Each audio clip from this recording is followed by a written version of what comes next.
La corsa ai playoff è ancora aperta, il cammino verso le fasi finali del San Paolo Ostiense si inceppa a causa di un 3-3 in casa della Polisportiva Castello.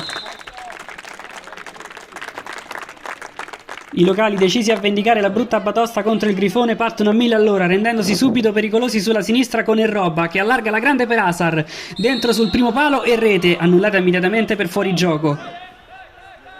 Dall'altra parte il San Paolo prova a rispondere immediatamente, palla in profondità per Liberati che prova a sorprendere Goia in uscita con un colpo sotto, palla alta. Le prime due azioni presentano i due leitmotiv della gara, il Castello attaccherà soprattutto a sinistra dove gli ospiti fanno fatica a coprire, succede ancora al 24esimo, sventagliata di Ascoli ancora su Asar, stavolta Bonifazzi è presente. Passano 2 minuti e il San Paolo torna a farsi vedere, di nuovo con la palla in verticale di Fabio Franchellucci per Liberati. Qui l'11 controlla, salta il portiere e con pochissimo specchio a disposizione deposita in rete. Gran gol dell'attaccante, bravo a sbloccare una situazione che si stava facendo complicata. Ma non c'è tempo per festeggiare perché Asar continua a essere una spina nel fianco. Al 27 il numero 7 si erge ancora al nemico pubblico. Riceve, si accentra e imbuca per l'inserimento di Capitan Lepone che incrocia alla grande pareggiando i conti.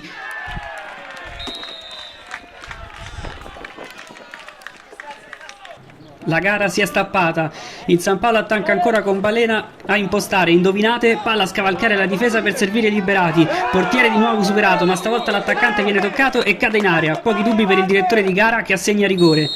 Capitan Fiorino si assume la responsabilità, va sul dischetto e spiazza Goia per il 2-1, poi l'esultanza insieme a tutta la squadra.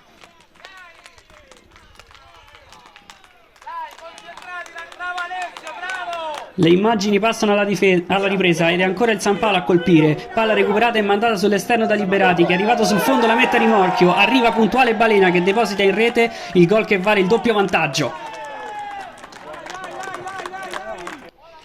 Gara totalmente in controllo per il San Paolo, sul rilancio di Goia però una leggerezza di Bonifazzi che esce dall'area e colpisce di prima, regala palla a Lepone, gran gesto del capitano locale che di prima va per la porta approfittando del vuoto, 3-2 e partita riaperta. Il Castello ci crede, su punizione dalla tre quarti Di Paola svetta di testa oltrepassando Bonifazzi con la giocata che vale un isperato 3-3.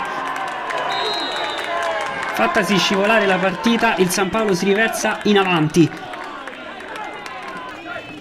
Balena si mette in proprio, palla riconquistata, ruleta e tiro, sfortunato il numero 10 che vede il possibile collasso del 4-3 spegnersi sul fondo. Tutto sommato pari indolore per il San Paolo che addirittura guadagna un punto sul Villalba, sconfitto dall'Aranova.